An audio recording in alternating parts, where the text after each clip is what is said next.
Iniciamos el viaje por esas páginas donde todo es posible. Entre libros. ¿Cómo están, amigos de Radio Nacional del Perú? Una nueva edición de este programa Entre Libros. Y vamos a conversar hoy día sobre la novela de Lady Loayza, Hijas de su madre se llama, gracias al sello de la editorial Academia Antártica, que nos ha hecho llegar el libro, que fue presentado hace algún tiempo también en la Feria del Libro de Lima y ha tenido algunas otras presentaciones también. ¿Y de qué trata esta novela? Pues es parte de una trilogía que ya en verdad habían publicado otras dos novelas y esta es la tercera. Y con esta, dice Lady, que cierra este grupo de novelas que tiene, y vamos a preguntarle si es que de repente hay algo más en camino, pero nos vamos a detener también en los temas que trata aquí y que tienen que ver con historias, en verdad, situaciones al límite, con crímenes oscuros, con deseos, en verdad, de corrupción, trata de personas, ¿no? Entonces, vamos a darle la bienvenida a Lady Loayza. ¿Cómo estás, Lady? Gracias por estar aquí. ¿Qué tal, Magnolia? Muy contenta de estar aquí en Radio Nacional y, cómo no, en este programa maravilloso que es Entre Libros.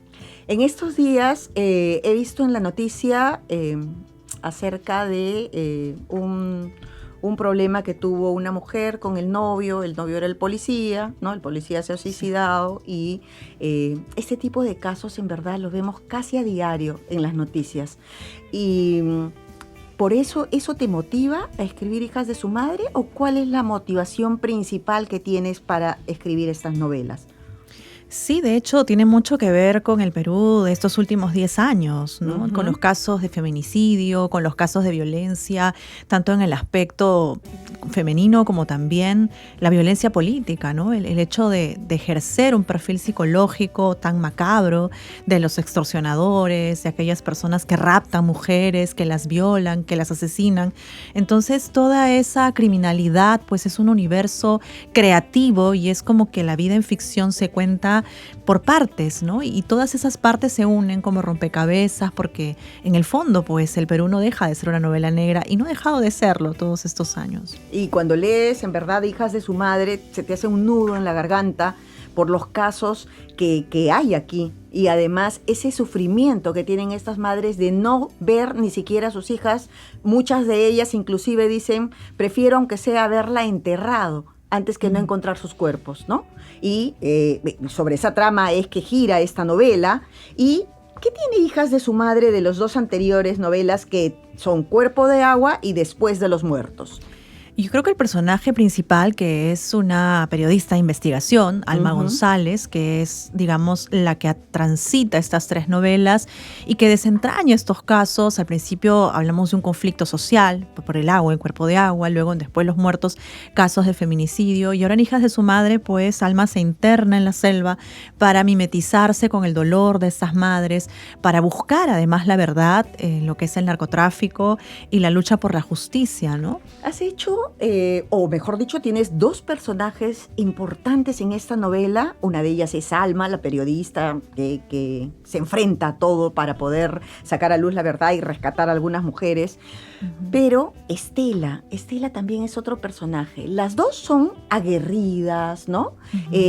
Han soportado mucho maltrato también. La otra persona desde su trabajo, ¿no? De repente ese poder del machismo y todo. Sí. Pero te das cuenta perfectamente cuando una ha tenido más oportunidades que la otra, ¿no? Y Alma definitivamente pudo estudiar, puede ejercer una profesión. Estela no, ¿no? Así y Estela está desaparecida y son dos personajes, pues, a la vez contradictorios y a la vez muy parecidos, ¿no?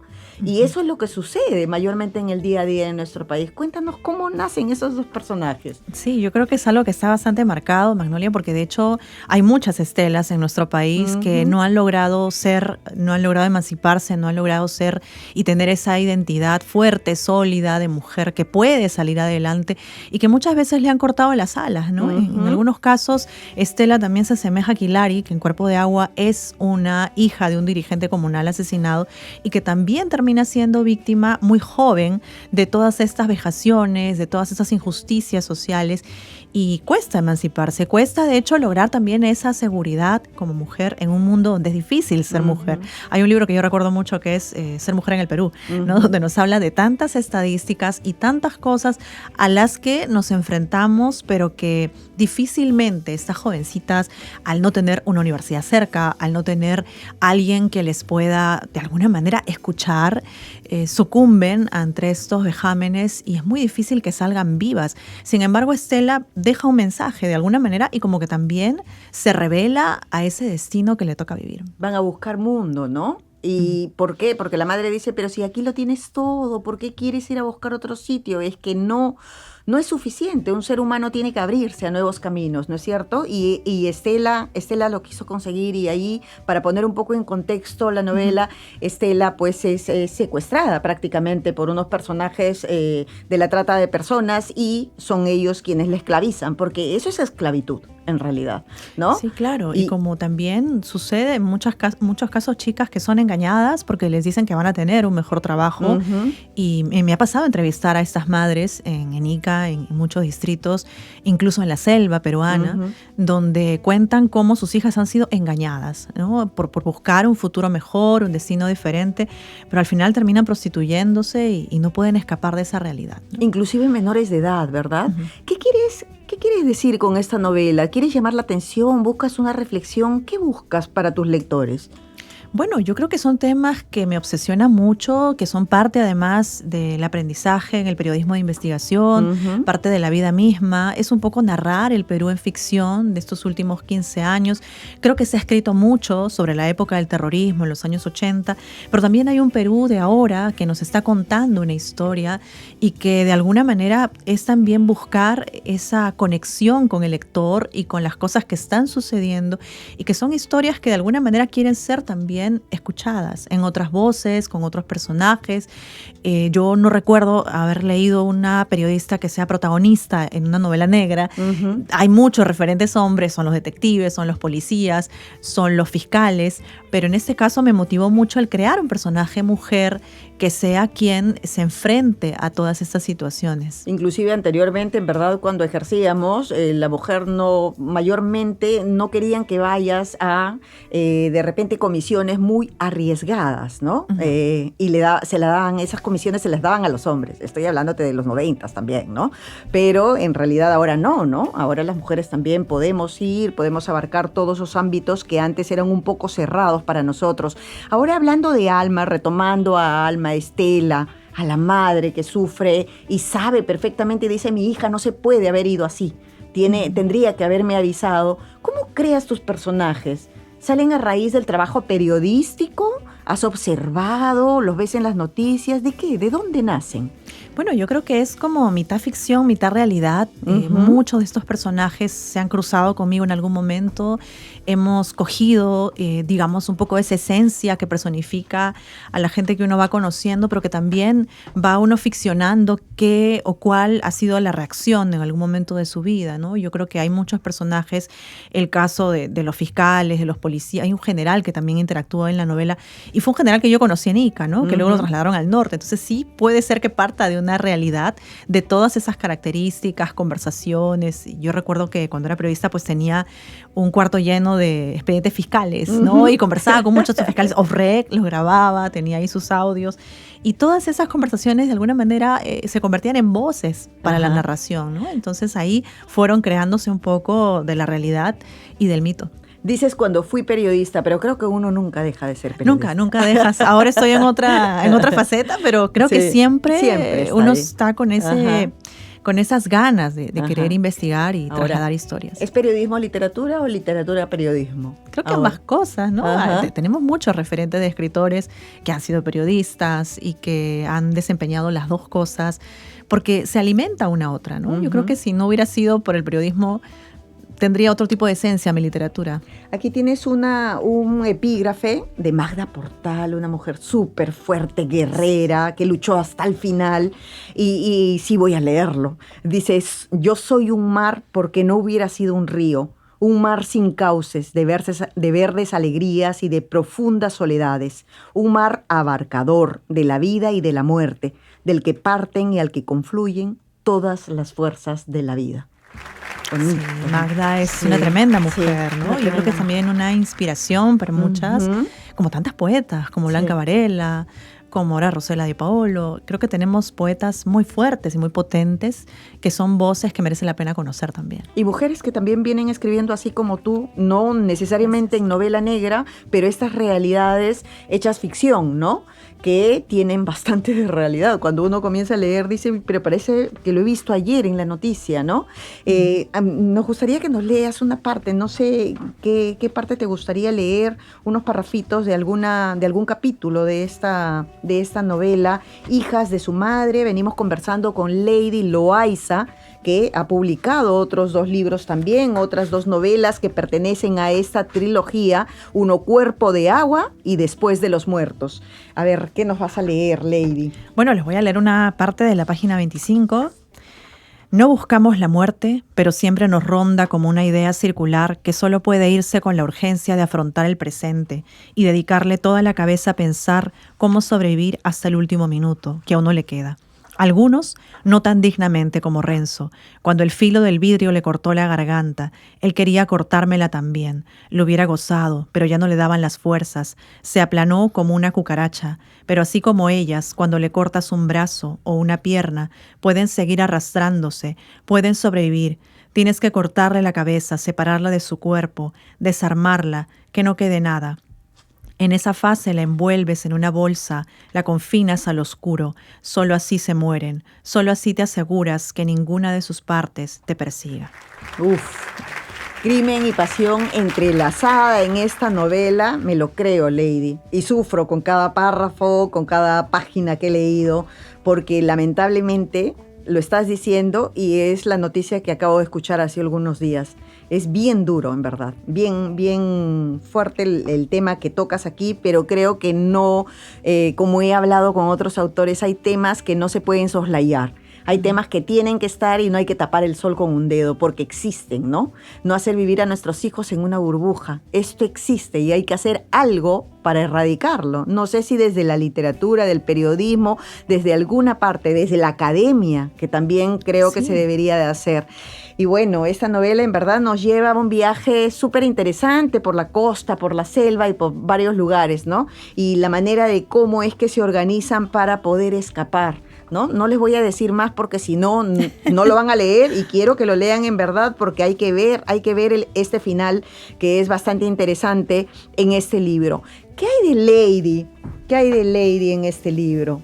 Bueno, yo creo que Alma tiene mucho de Lady. En cierta manera uno echa mano de lo que tiene, ¿no? Y de hecho hay muchos características, pasajes, conversaciones, sustancia, digamos, de Alma en Lady. Sin embargo, hay también muchas divergencias, ¿no? Como que es ya, digamos, el extremo de todo, es un perfil mucho más fuerte, se revela a muchas cosas, se descontrola también, porque en algún momento es acusada de asesinato, pero digamos que uno siempre echa mano de la memoria, de esas vivencias, de esas cosas que le suceden.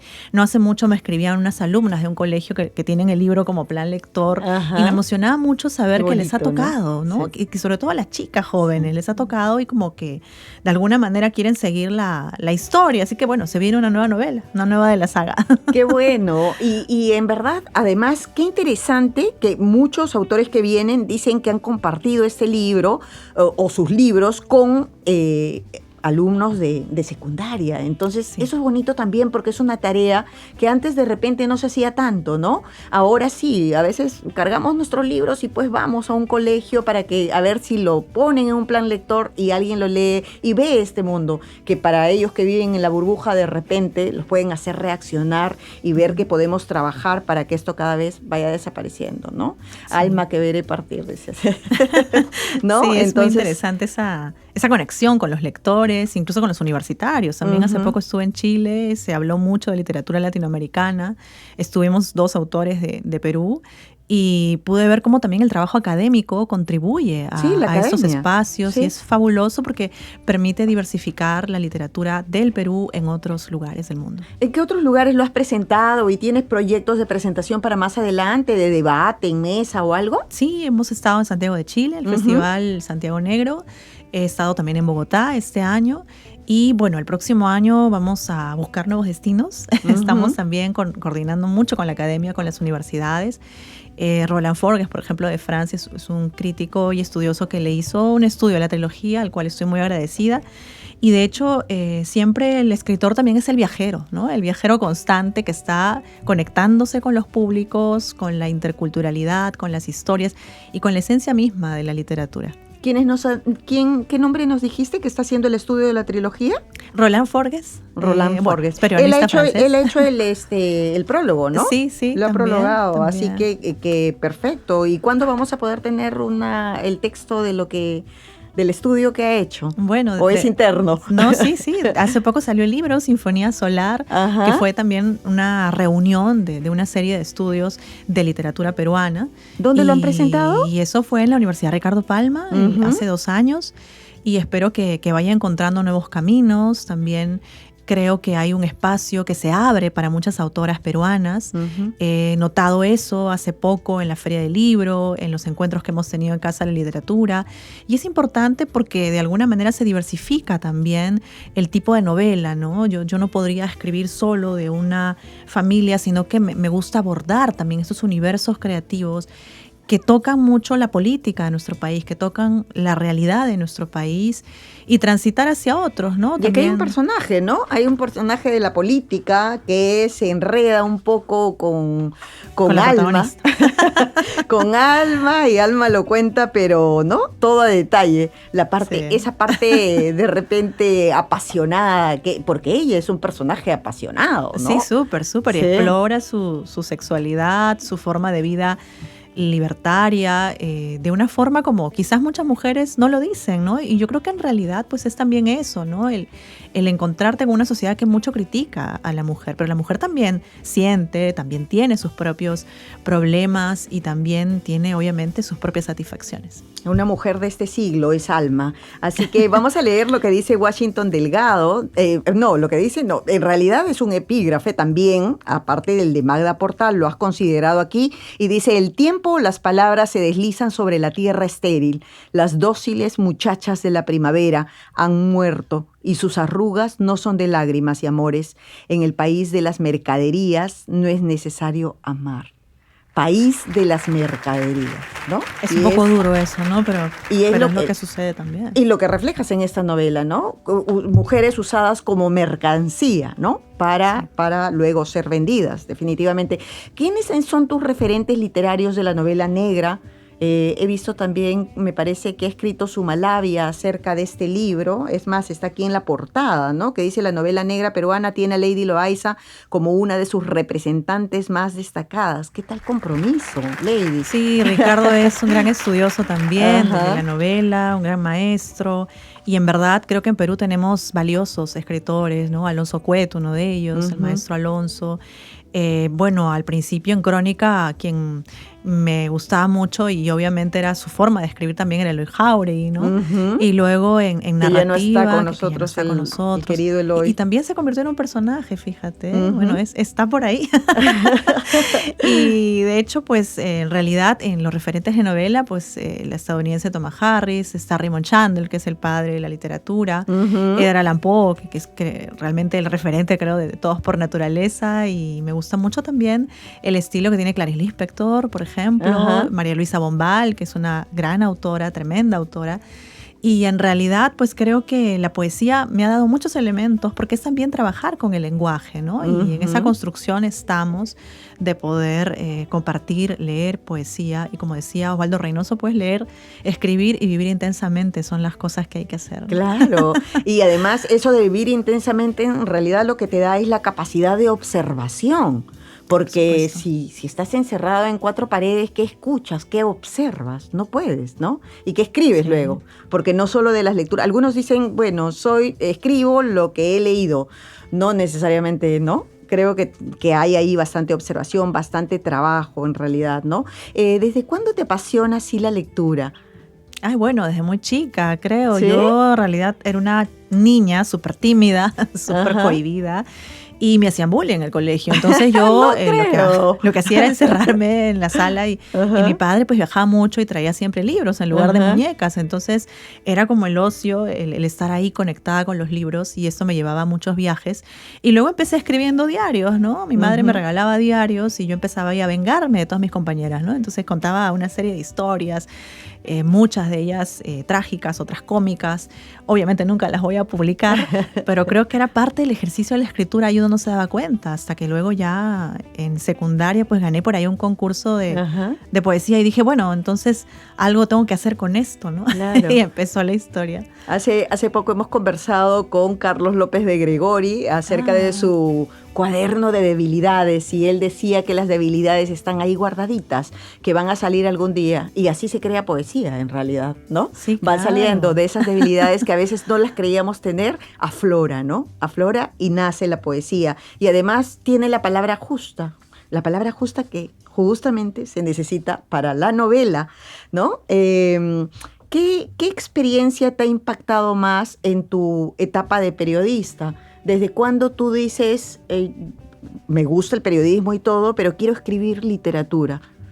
Y yo creo que con todas las situaciones que tienen que ver con la muerte, ¿no? Siempre que me tocaba presentar un hecho de muerte o cubrir un hecho de muerte, era encontrarte con un episodio muy fuerte, ¿no? Una crudeza que no se podía narrar con titulares o con crónicas, sino que tenía que contar una historia mucho más allá, ¿no? Era trasladar ese dolor en imagen, ¿no? Y yo creo que cuando me tocó hacer los guiones de mis reportajes, empecé a darme cuenta que no era suficiente, ¿no? Que esto tenía que dar para alguna historia. Y creo que todos esos hechos de violencia, de muerte, de tragedia, marcaron mucho el inicio de la literatura que empecé a hacer. Al principio hacía poesía y bueno, no pienso dejarla tampoco. De hecho, la poesía es tan... ¿Has publicado poesía? Sí, hay un libro que publicamos con Lustra, que fue Árbol Desnudo. Ya. Luego con Caja Negra publicamos Afrodita en invierno. Y ahora estoy escribiendo también poesía, ¿no? De repente, antes de la novela sacamos algo, pero siempre he transitado por ese limbo de las palabras, ¿no? Y es hermoso poder construir algo que lo puedes hacer cuando estás muy conflictuada, cuando estás muy dolida o también cuando estás muy alegre, ¿no? Entonces yo creo que es jugar con los estados también, con el presente, con el pasado. La literatura no tiene tiempo ni tampoco espacio, creo que puede estar en cualquier parte. Sí, y además es el poder de la palabra, ¿no? Cómo escribes cada palabra justa, como decíamos, para justamente leerte y ver todas estas historias de mujeres que la han pasado re mal, en verdad, y que siguen pasando muchas mujeres en nuestro país. Yo me acuerdo que leí un titular, no recuerdo en qué periódico, pero me quedó grabado así para todo el tiempo también, ¿no? Que la pobreza tiene rostro de mujer, ¿no? Y sí, pues se te vienen a la cabeza tantos rostros, tanta gente que en este momento mismo vienen sufriendo cuánto machismo, cuánta de verdad agresividad de parte de muchas parejas. Pero bueno, con esto me dices que cierras la trilogía, obviamente son 3, pero ¿qué viene después? Bueno, estamos abriendo la saga. Estoy tratando de construir una historia en la cual Alma persiste, pero ya en otros espacios, en otros escenarios. Y bueno, es una novela que va a tomarse su tiempo, ¿no?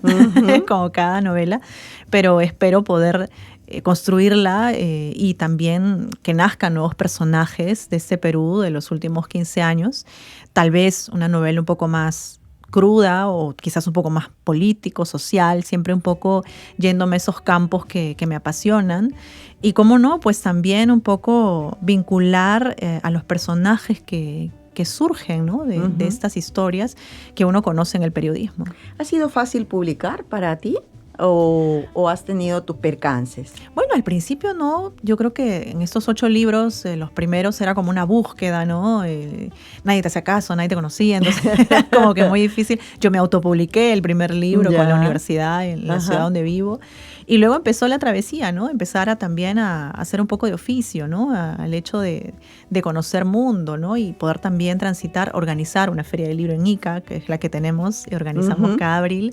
También me abrió muchas puertas, entonces ya a estas alturas no diría que he escrito la gran obra, creo que esa vendrá mucho después, pero sin embargo uno va conociendo gente y eso nos permite también llegar a más editoriales, y hay muchas buenas editoriales independientes, ¿no? Yo agradezco a Álvaro Lazo con Antártica, que me dio en esta oportunidad el sacar esta novela Hijas de su Madre, y seguiremos ese camino. Creo que uno siempre con la constancia logra cosas.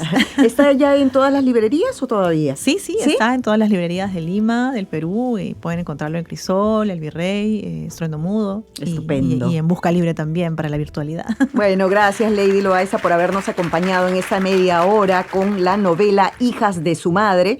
Gracias a la Academia Antártica también, que nos hizo llegar el libro, y que en verdad aquí hay historias desde la costa, la selva del país, pero también se traslada a Europa, y ya, bueno, será en otra conversación que veamos los países que los mencionas y por qué están aquí. Así que vayan por el libro, Hijas de su Madre se llama, Lady Loaiza, con esta novela que cierra la trilogía de la novela negra.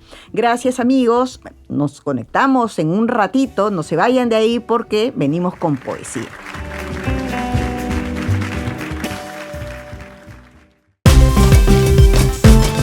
Radio Nacional, 87 años en el corazón de los peruanos. Presenten los hechos que marcaron y marcan nuestra historia. Conectamos a todo el Perú con información veraz, entretenimiento, cultura. Y la música nos une. Radio Nacional se renueva y apuesta firme por la innovación. Hoy miramos el futuro con optimismo. Nuevos equipos con tecnología de punta y mejoras en nuestras cabinas de transmisión. Radio Nacional más viva que nunca. Sintoniza Radio Nacional en los 103.9 de la FM y ahora también en el 7.2 de la televisión digital terrestre.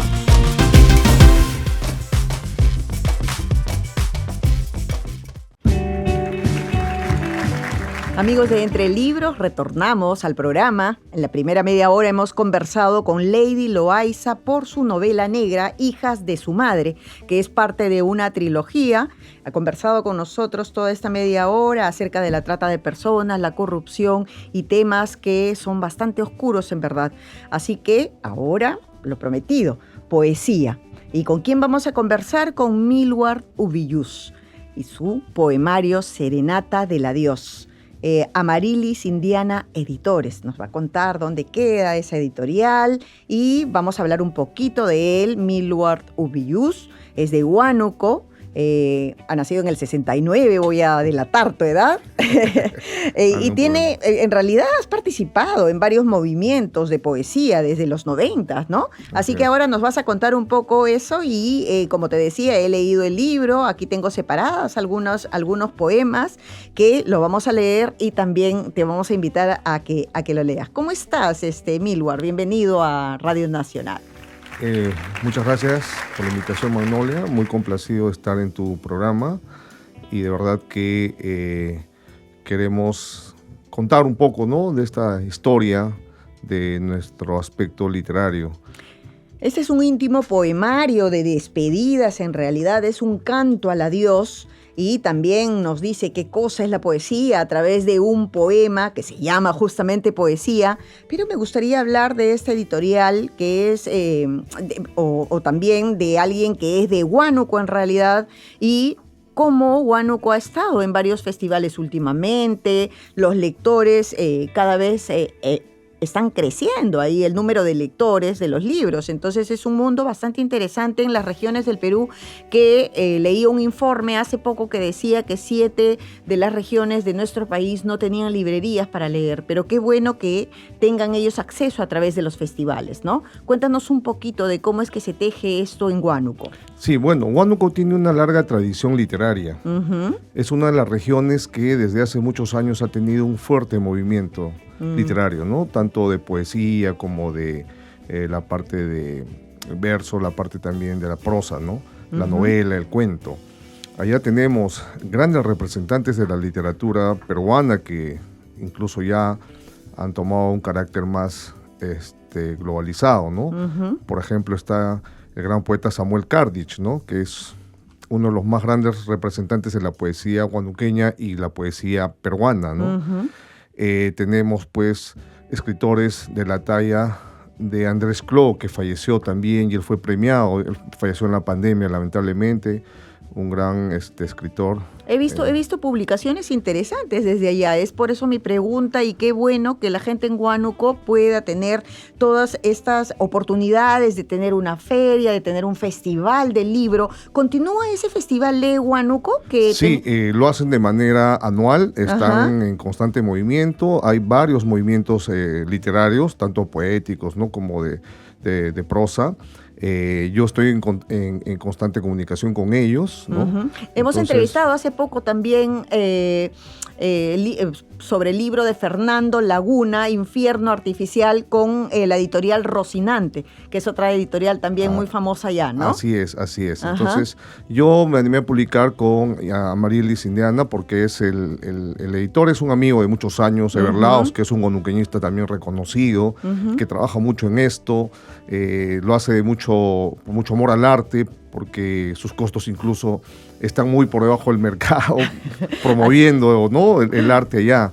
Entonces yo quiero agradecer públicamente eso, porque una dificultad para todo escritor siempre es, pues, la parte económica para poder publicar, ¿no? Y para la editorial también, ¿no? Es todo un trabajo que a veces no se ve, pero que cuesta bastante y que la gente a veces no está tan dispuesta a pagar por un libro lo que realmente debería de costar, ¿no? Sobre todo en nuestro país. Pero en fin, un hombre de ciencia, porque eres médico, dedicado a la poesía. ¿En qué momento escribes? ¿Cómo haces? ¿Cómo relacionas esta profesión con la poesía? Sí, mira, yo estudié como primera carrera biología en la Universidad Cayetano Heredia, donde ingresé en los 90. En ese tiempo, debo recordar, hubo un movimiento poético, sobre todo de poesía, muy fuerte, que fue impulsado por el poeta ya también que partió, Gustavo Armijos, ¿no? El editor de La Tortuga Ecuestre durante muchos años. Entonces, él, muy preocupado por seguir difundiendo en esos tiempos difíciles, después de los 90, un poco el arte, un poco la poesía, convocó a todos los talleres de poesía de las universidades limeñas, básicamente, a varios encuentros literarios que en ese entonces se hicieron en el Museo de la Nación. Entonces, yo tenía vocación ya de escribir desde mucho antes. Vi una convocatoria, un grupo de poesía, una suerte de taller en Cayetano, que me pareció un poco raro, pues. Eso sí, en los 90, ¿no? En los 90, tenía una tradición más de universidad, pues, de ciencias, de medicina. Y bueno, llegamos a conformar este grupo y empezamos a representar en la universidad en diversos eventos literarios. Entonces, es ahí cuando yo me comprometí un poco más ya, de una forma más seria, al participar en algunos eventos, al salir en varias publicaciones. Y después de ello es que, con el apoyo y el auspicio de muchos de los escritores de Lima, porque yo me formé como profesional en Lima, presenté el libro en Huánuco, el primer libro, que se llama Versos al Viento, en el año 96, ¿no? Ya con algunos poemas que habían salido en plaquetas y un tanto reconocidas.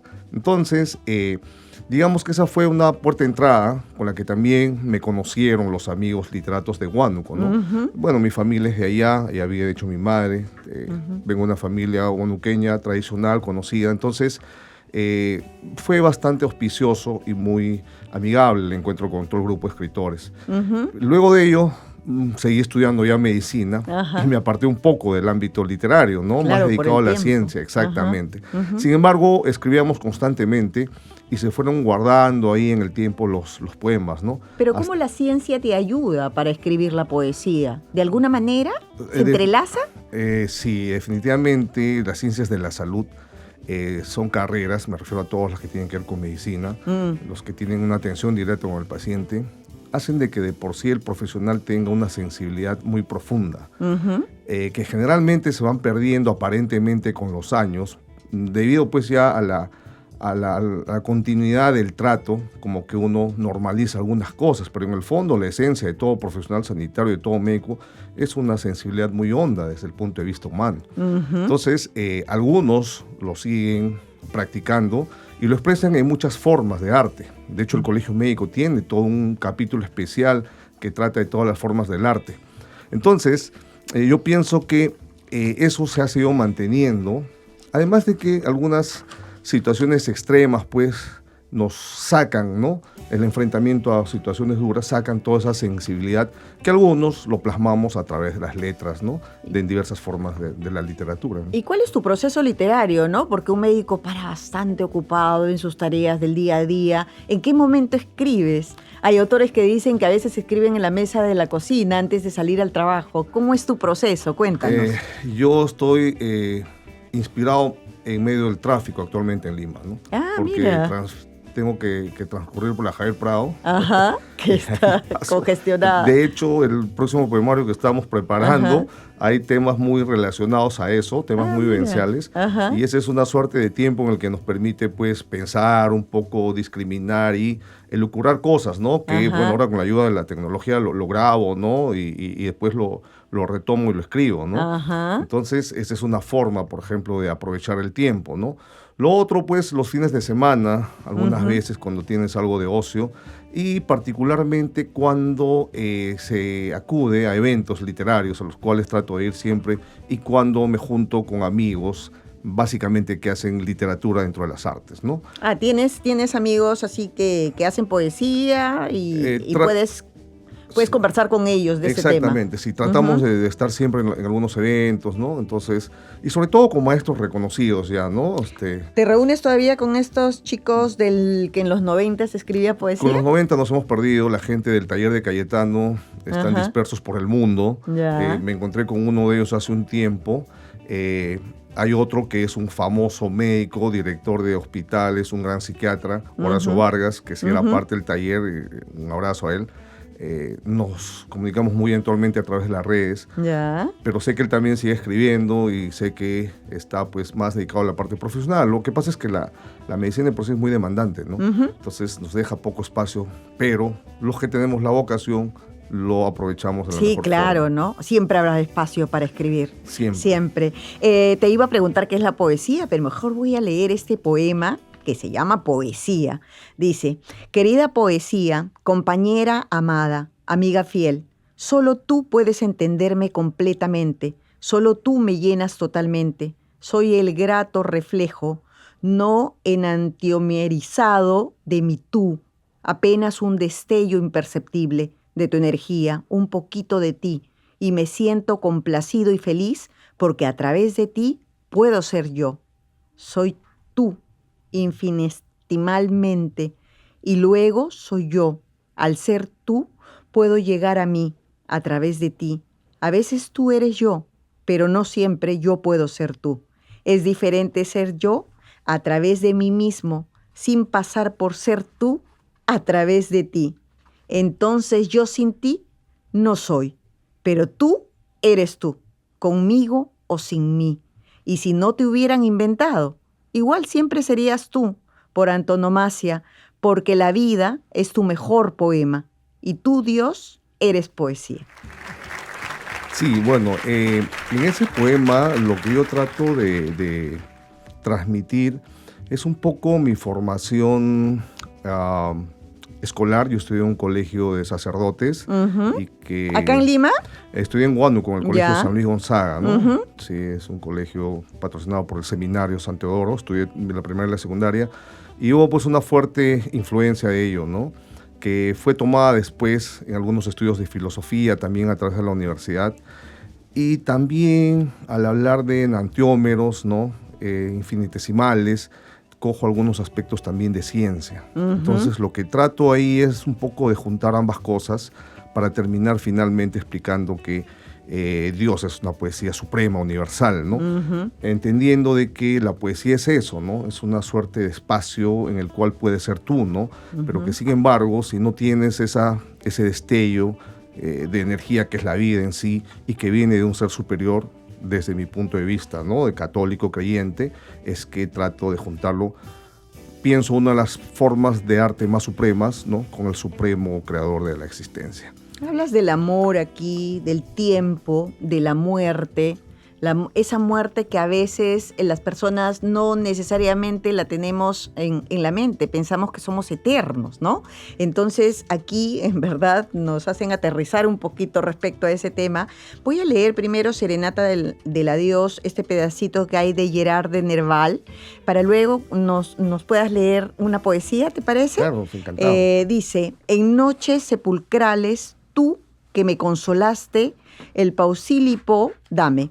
La mar devuélveme, la flor que amaba tanto mi desolado espíritu, la parra donde el pámpano a la rosa se alía, de Gerard de Nerval, ¿no?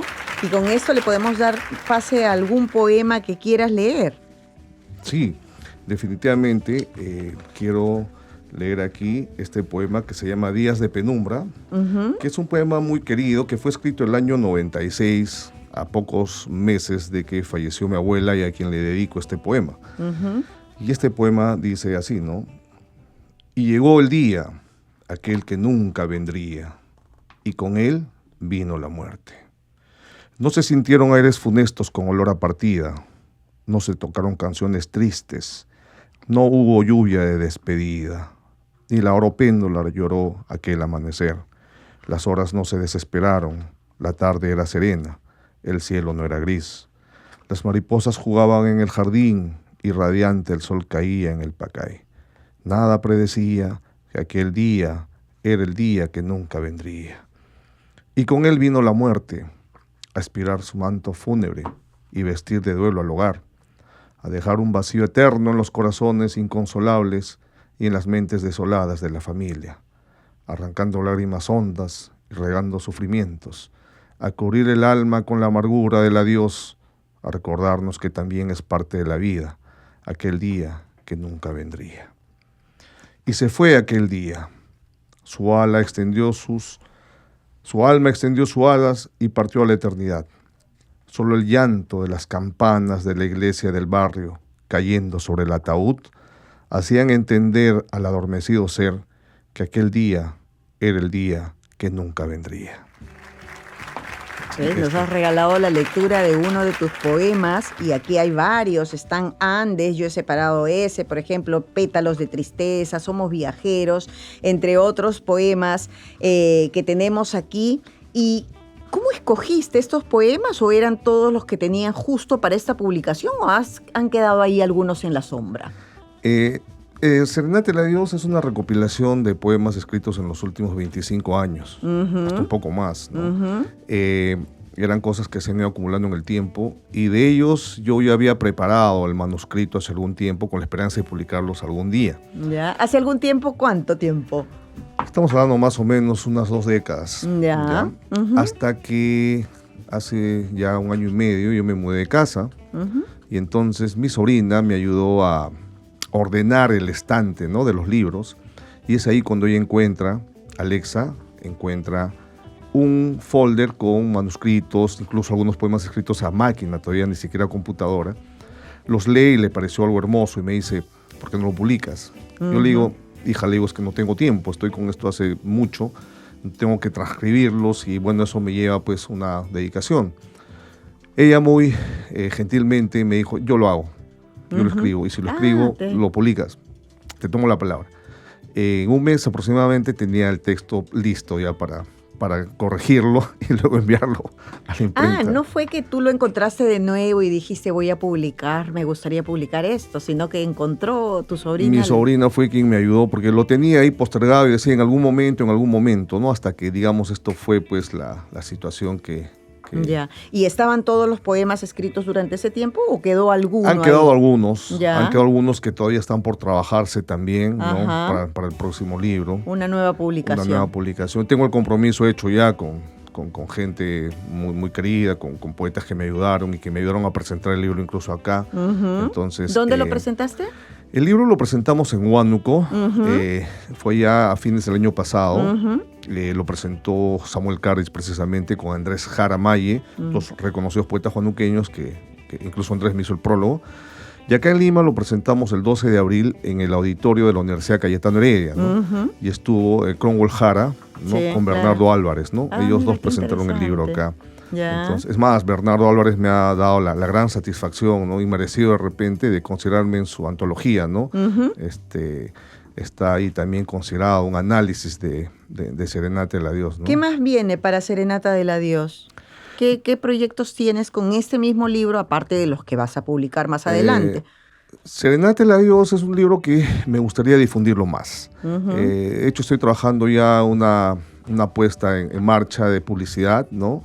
De tratar de vender y encajar hoy día en los nuevos cánones de conocimiento, las redes sociales, los jóvenes, por ejemplo, ¿no? Porque gran parte de este trabajo creo que va dirigido a esta población joven, a esta población que está viviendo cambios muy bruscos y que de alguna forma ese sentido de humanidad que quiero rescatar a través del arte puede estar siendo distorsionado y puede estar hasta siendo amenazado, ¿no? Por ejemplo, la inteligencia artificial y todo esto que estamos hoy viviendo y a las cuales estamos asistiendo, pienso que son una cierta forma de amenaza precisamente a la expresión total, ¿no? De la humanidad, ¿no? Y que es a través del arte, ¿no? Entonces, yo quiero... Pero todavía no nos sentido. alcanza, en verdad. Le vas a pedir cualquier cosa y le falta lo humano siempre. Así que tranquilo, creo que por unos años podríamos descansar, o eso espero, tengo la esperanza. Aquí hay poemas con el amor en sus varios matices, ¿no? Y voy a leer Romance. Romance, dice: las notas agudas del piano me ponen melancólicamente feliz, me hacen sentir dueño del sol que cae a tus espaldas y del cual te alejas, caminando en el tiempo, dejando atrás el ocaso, olvidando que el mundo termina en el acantilado, pateando las olas que te cogen las manos para seguir jugando, escondiéndote en los ambientes vacíos y solitarios que extrañan el tiempo que nunca habitamos y del cual tienen memoria los castillos de arena que construimos en mi infancia cuando te conocí, para que saltes luego a correr sobre las teclas de mi piano, que esta tarde te llama, siempre rodeada de ese aire serenamente fresco, dejando tu aroma coloreado, que suena tiernamente a ti, siempre dejando el exótico perfume de tus cabellos, que vuelan como versos al viento, dejando solo el recuerdo de tu gratificante y sensual mirada, escondiendo tu rostro en la penumbra, que cae a tus mejillas, de las que me siento dueño. A veces me pregunto, ¿de qué color es tu voz? Y si en tu nombre habitan mariposas blancas o alondras de cristal. Me pregunto si dormiré en la dulzura de tus labios o en la pasión de tu vientre. Y solo entiendo que tu corazón destile poesía y que tu alma riegue humanidad, como la canción que me regalas en este atardecer, al pasear sutilmente sobre el ocaso de mi piano. Me gusta cuando te detienes, tu danza alocada, para caminar lentamente y volver al crepúsculo que te llama. Me gusta cuando caminas con dulzura para irte sobre las notas agudas del piano. Pareces recordar que me ponen melancólicamente feliz, como tu visita fugaz, como la inconfundible tonada, cuando me das un beso y te vas. Hemos leído Romance y ¿quién no ha tenido un amor fugaz, no? A ver, cuéntanos cómo nace este poema. Romance es uno de los poemas que más me gustan de este libro.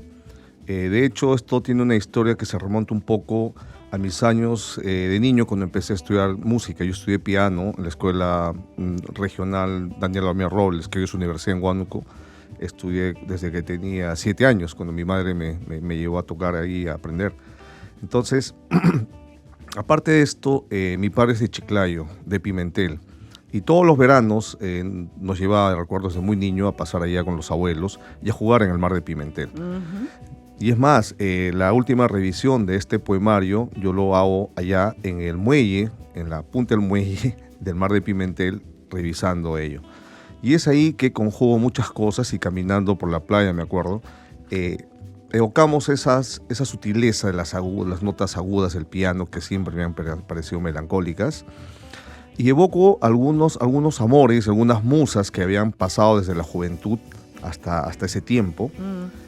Pero a la vez, cuando empiezo a escribir el poema, me doy cuenta también de que la inspiración juega un rol fundamental y la inspiración en sí también es una musa. Entonces, en este poema lo que buscamos es hacer un sincretismo, ¿no?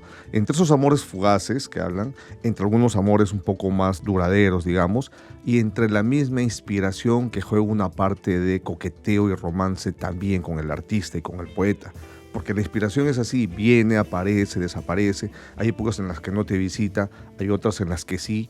Obviamente que todo esto está relacionado con las vivencias que uno tiene, pero en un espacio de tranquilidad y de silencio, escuchando las gaviotas en el mar, me acuerdo en la tarde, pude más o menos terminar Romance y explicarlo de esa forma, en la cual destaco mucho las figuras musicales, ¿no? Que también juegan una suerte de vehículos en el tiempo a través de canciones, expresadas en este caso en las notas agudas del piano. Encontramos también en Serenata del Adiós un homenaje, en verdad, a personas queridas que se van, ¿no?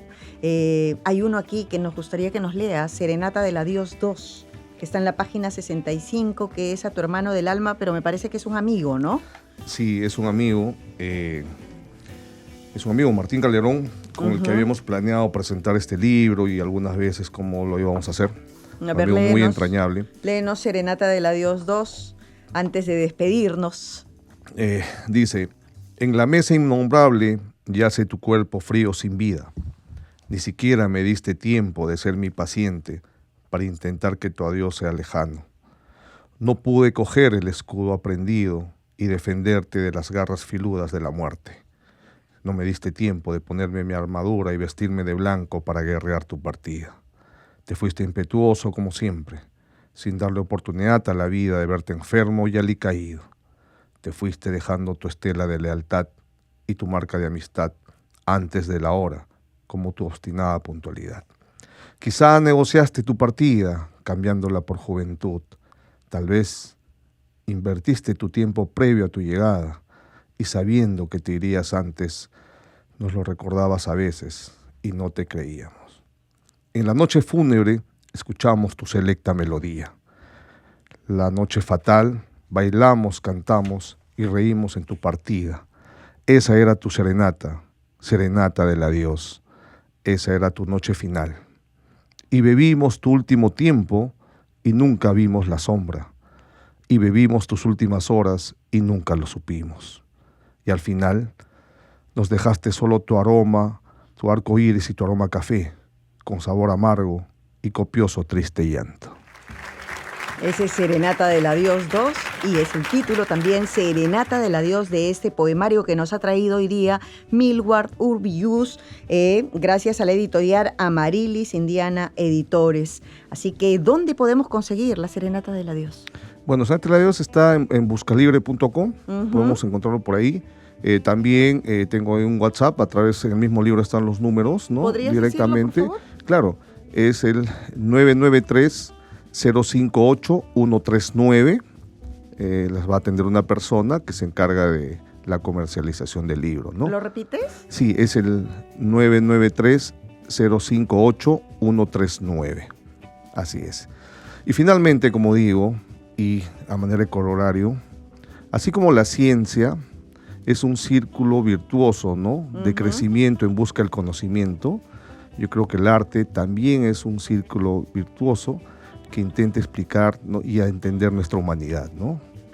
Y con esto nos despedimos. Gracias, Milward, por haber estado aquí y traernos tu Serenata del Adiós, que habla del amor, que habla un poco de las despedidas también y del amor en sus varios matices, porque como habíamos dicho, no solo son romances de pareja, sino también el amor a la madre, el amor de repente al amigo, y todo esto está reflejado aquí en este poemario que nos han traído el día de hoy Milward Urbius, gracias a Amarilis Indiana Editores. Serenata del Adiós se llama, ¿no? Y hemos hablado también un poquito de los lectores, de Huánuco, de cómo van todavía con sus festivales de lectura, ¿no? Entonces, gracias, Milward, por haber estado aquí. No, a ti, no, la verdad, muy agradecido y esperamos tener otra oportunidad para presentar el próximo poemario, quizás. Seguro va a haber esa oportunidad. Gracias, amigos. Como les decíamos, hemos conversado en la primera media hora con Lady Loaiza por Hijas de su Madre, esta novela negra,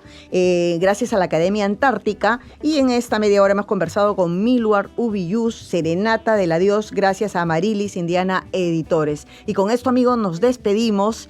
Espérenos el próximo domingo también para encontrarnos. Gracias.